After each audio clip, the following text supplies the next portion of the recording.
We will be getting into the spirit of fall by painting an autumn moon today. All the materials that you need will be listed in the description below. Feel free to make this your own though. If you have similar colors at home, use whatever you have. We're here to relax and just kind of enjoy the moment. So go ahead and get your materials ready and let's get started. Alright, so I have just taken one of my brushes and put a few drops in the colors that I need. And while they kind of activate a little bit, especially my granulating watercolors, I'm going to take my washi tape. You can use whatever kind of artist tape you want. Painter's tape works.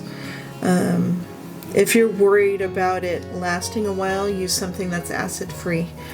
But we're just in our sketchbook today, so we're just going to use some very generic washi tape. I selected some moons just for fun. Now that our paints have kind of activated a little bit, you'll notice in especially colors like Tundra Violet, where the colors separate a little bit, you'll notice some of that kind of brownish rust color resting at the top. When you go to use it, we're going to mix it up a little bit before we use it. But first we need a moon. So I'm just going to use something that I have on hand. I have this cute little just container that my husband got for me. I think it was like part of a wedding favor. Anyways, I use it to have like little salts in here for when I'm painting, but I'm going to just use the lid today. Isn't that a cute little spoon? I'm going to use the lid today to trace my moon, and your moon could go wherever you want on the page. It is up to you. I'm going to put it in the corner here.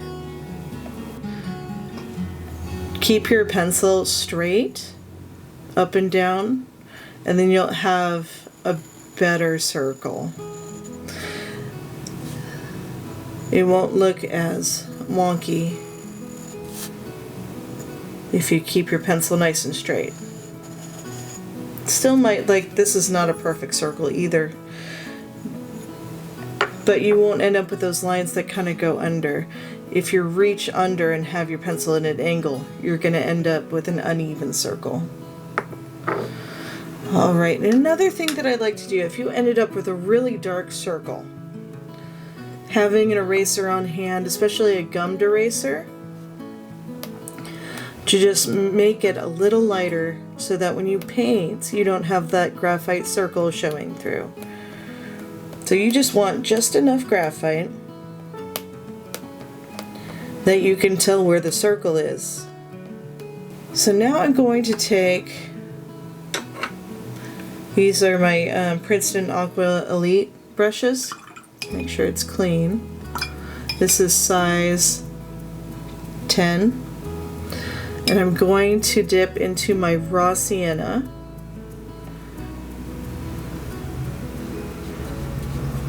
Okay, and this is by Winsor & Newton. Okay. And I'm going to go straight into my moon. Now if it's not spreading, you're going to need more water. I'm actually going to keep this really watery. You don't want like a huge puddle on your moon. Okay.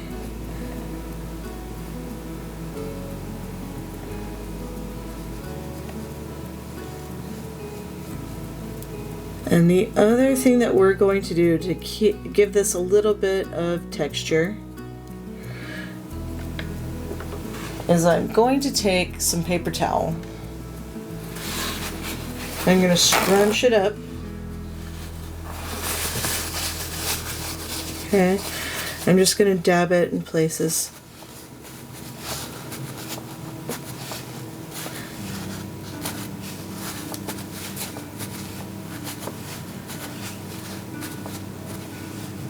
Okay.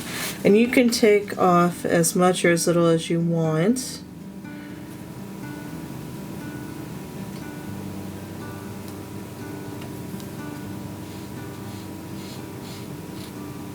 I'm going around the edges because I'm going to try having a little more saturation of that color on the edges and a little lighter in the center of my moon.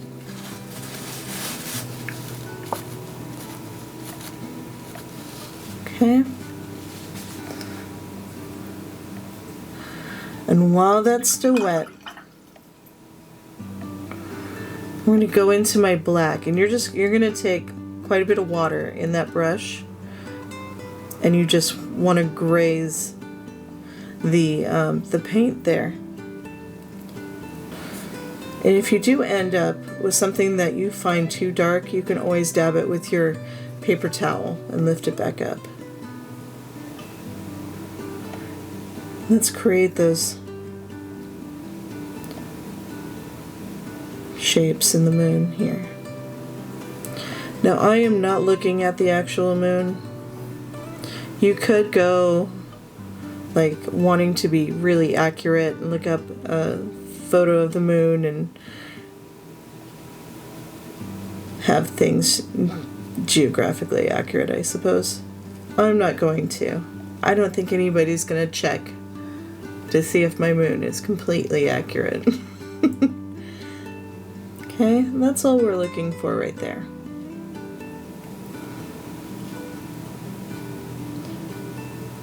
And again, if you want a little bit more texture, you could always go in and dab lightly.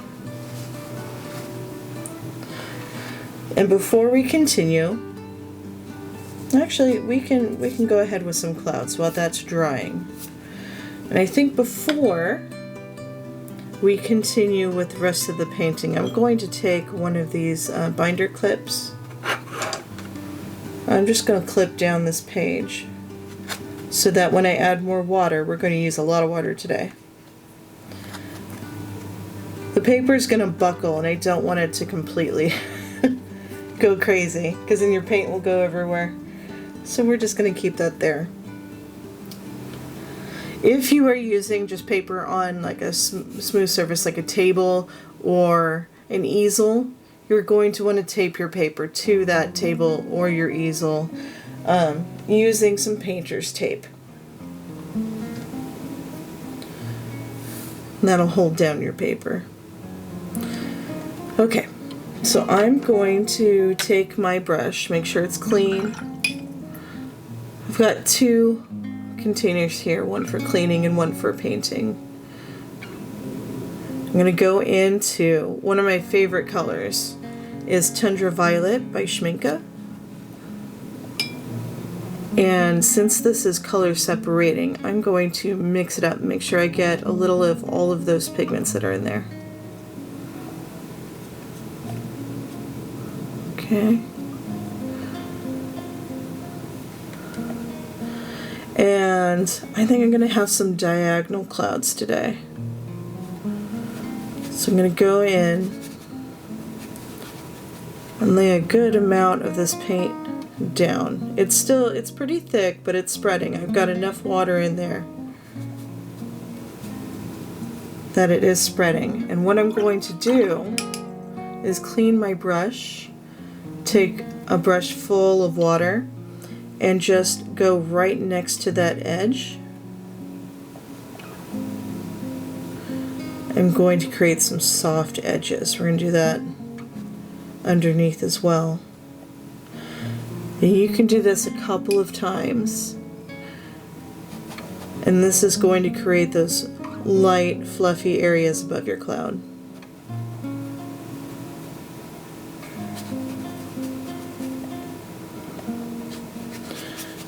And this can end up being another set of clouds underneath. And just kind of play with it where you want the tops of your clouds to be. I'm not going to go next to my moon. I'm going to have some just kind of night sky around it, so I have some contrast. Okay, I can have some clouds here. Now if you have clouds above your moon, remember that the light is not going to be on top because the light's going to come from underneath there.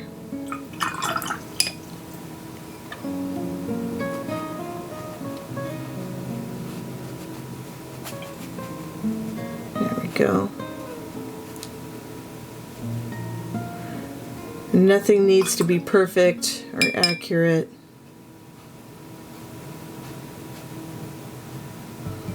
Okay. If you start getting some hard lines that you don't want, you can just take a wet brush and go in a little bit. But for the most part, I'm going to let the paint do its thing. And the use of all of that water is also going to help all the pigments in that watercolor separate.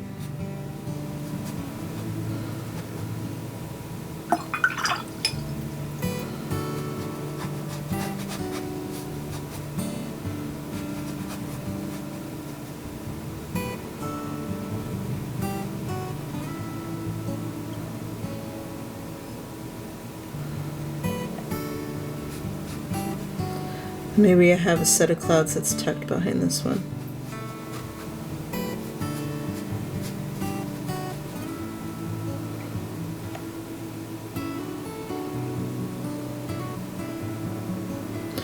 And it's nice to have the dark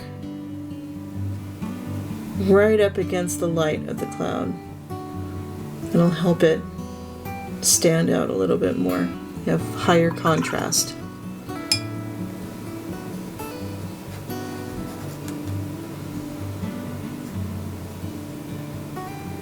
And again, we're not going to micromanage this paint. We're going to let it do what it wants to do for the most part.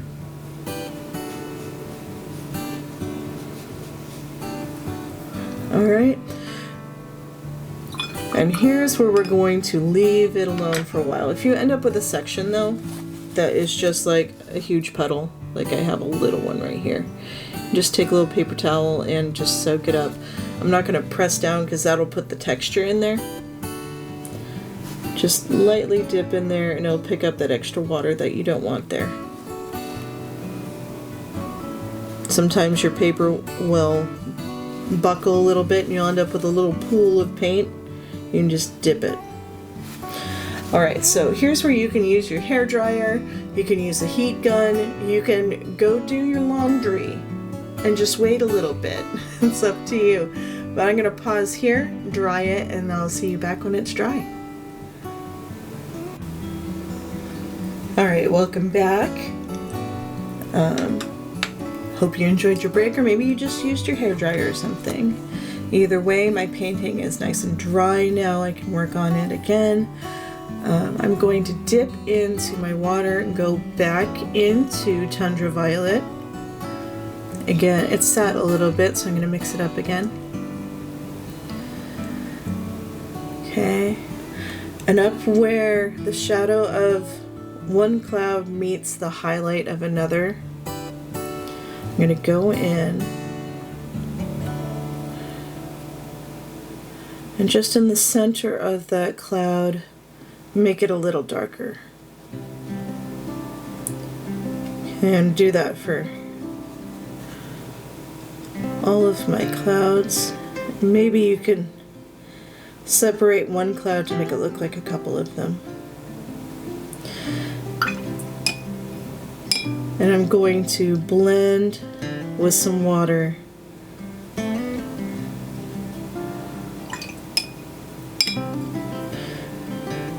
So I don't get that hard line. Another trick that you can use so that you don't have like a cookie cutter line is to go back with your paper towel and just on the edges give a little bit of a dab, and it'll look like just kind of the fluff of a cloud there. And it'll help blend this as well.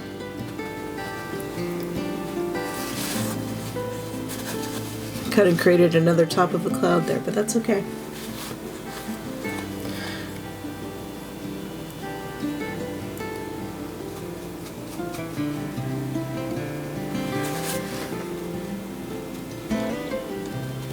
That will lift some of that paint up if you re-wet it.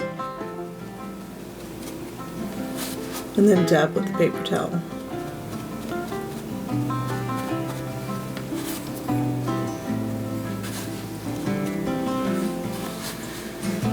Okay. That dried a little too much there, so just re-wet.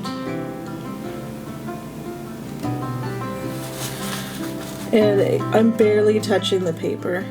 If you really press down, you're going to lift up a lot, and you might not be as happy with the results.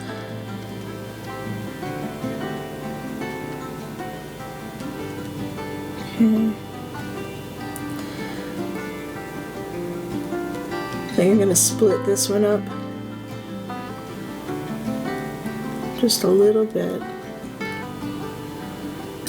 And your clouds are going to look totally different than mine. Even if you put like the same generic pattern, the way that your paint dries will probably be different, and that is totally fine.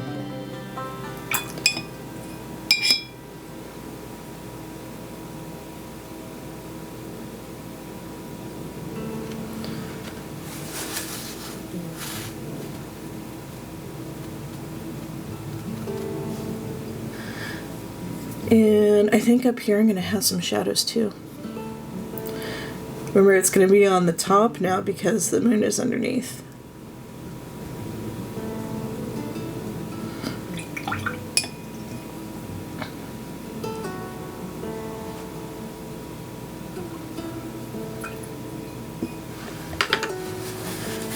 And I'm making sure that I'm cleaning my brushes in between uses and I don't leave it in the water.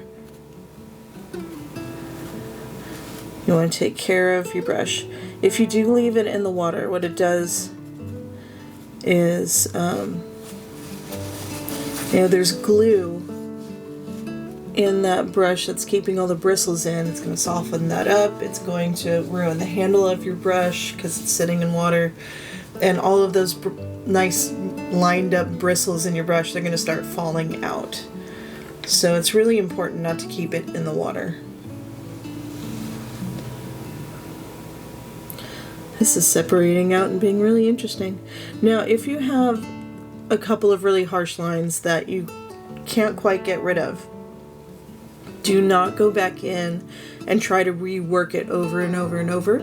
What you're going to do is slowly wear a hole in your paper, essentially, with the water. It's going to get soggy and then start peeling away. So it's best just to let it dry. And we're actually going to put some texture with some color pencils over anyway. So if you find something in here that you're not quite happy with, there's always room to fix it later, to work a little magic later. So don't continuously kind of pick at an area. Also, we're here to relax. It's fine.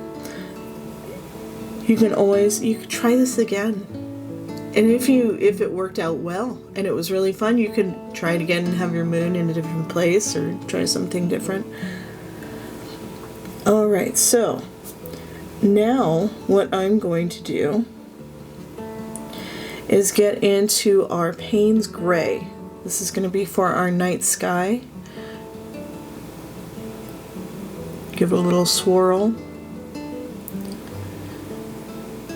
Okay, now here's where I really just need to say that this moon and the edges of your clouds need to be perfectly dry.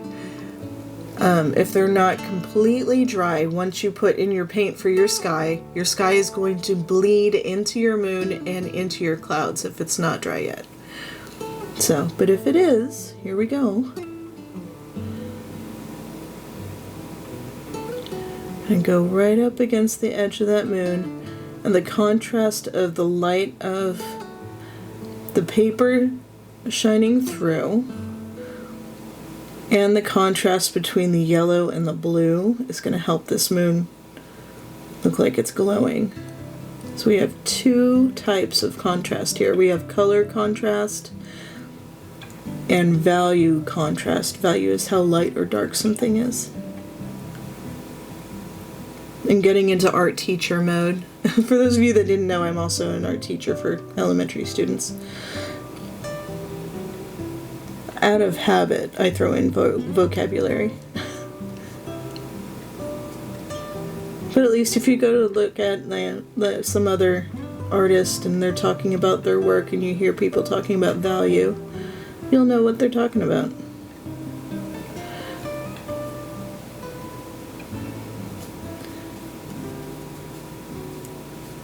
So instead of using the black, I'm using this Payne's Gray.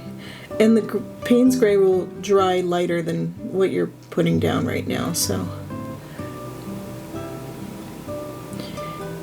And if you don't want a solid color, if you want a little more texture in it, you can drop in a little more water. I'll do that in a second here. You can just put a little more water in your brush and loosen it up. And that extra water in there is going to create what's called a bloom, and it will create some really cool texture in there. But if you want it just solid without any extra texture, yeah, just don't. I almost went in the wrong paint. Just don't use the extra water.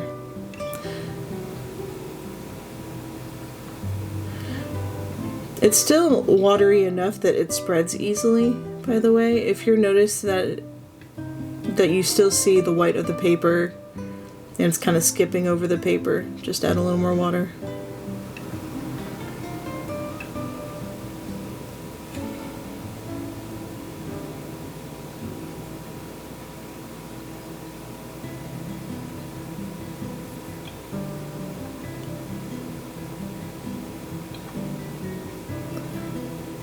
I'm going to continue adding my night sky, and while I'm doing that, you can just enjoy the music in the background.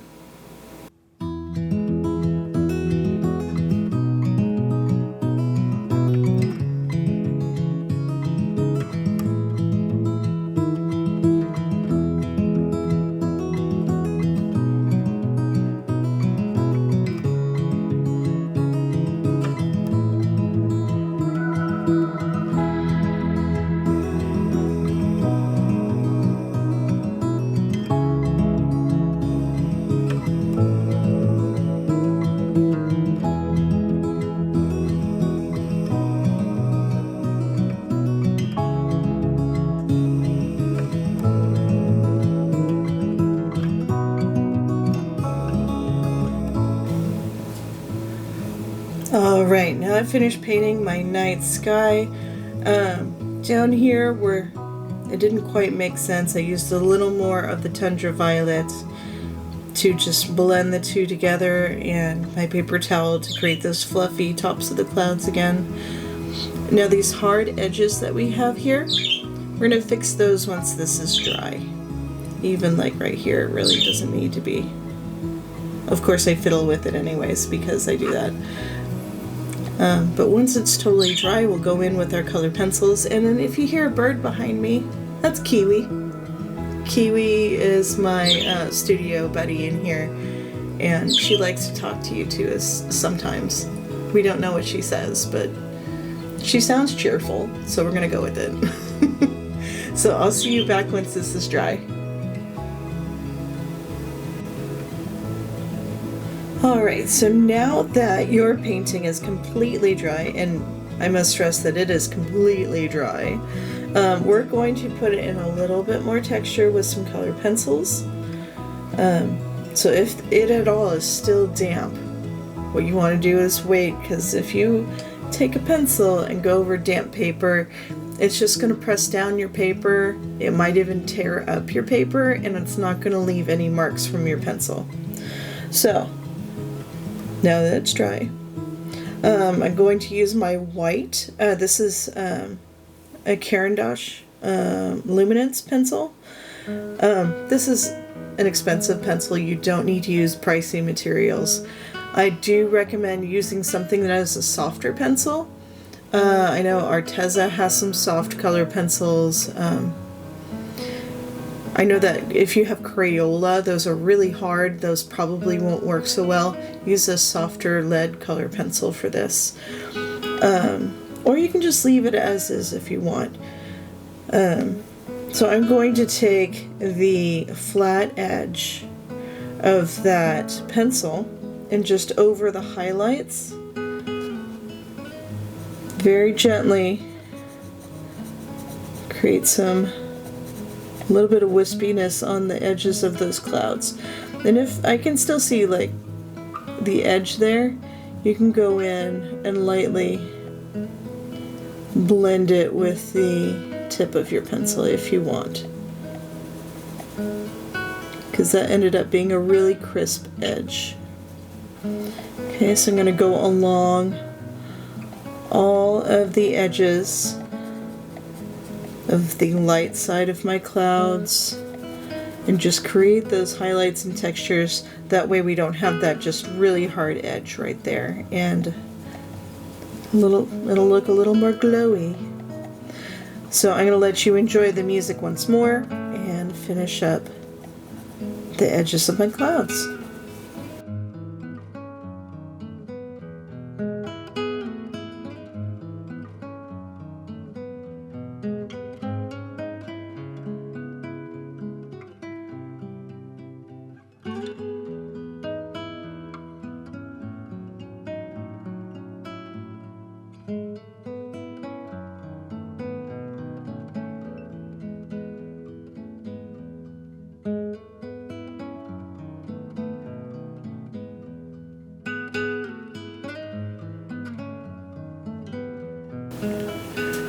Alright, now that the edges of my clouds are done, this is also just kind of optional, it's personal taste.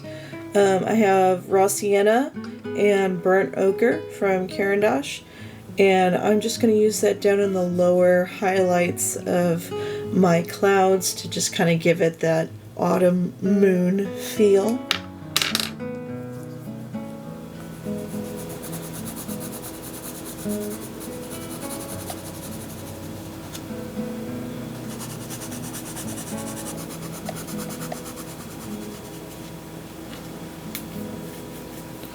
Alright, and the last thing, and maybe I want to do this, I don't know.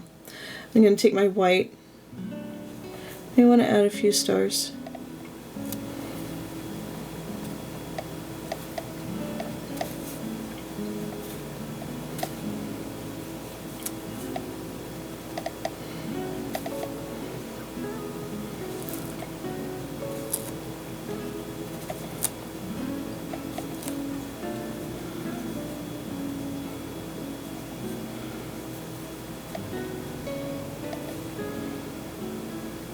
Sure. Okay, and now that our painting is all done, we get to peel the tape. Now let's see. This is the second round for this tape for me on this specific paper in the sketchbook. Let's see if we have a crisp edge.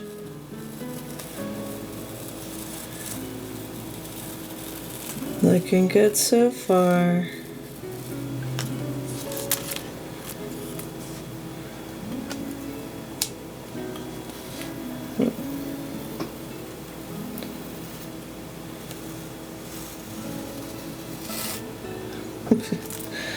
Okay, note to self, this brand of tape tears easy.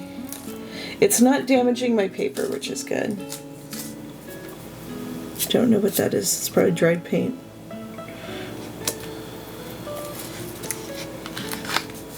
Well, it bled through a little bit there. Yeah, see?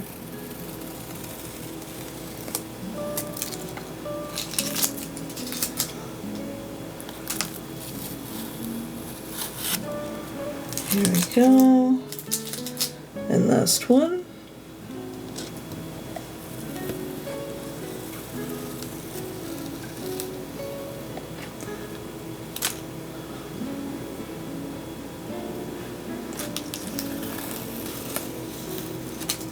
Okay. All right, so thank you guys for joining me today for this really relaxing autumn themed painting. I guess I can go for any time of the year, but I like to think of it as an autumn moon. If you enjoyed the video, found it useful or relaxing, go ahead and give it a like. That really does help me out. And if you'd like to see more, don't forget to subscribe and hit the bell icon, and then we will see each other again. So I wish you a happy day or evening wherever you are, and I'll see you guys later. Bye-bye.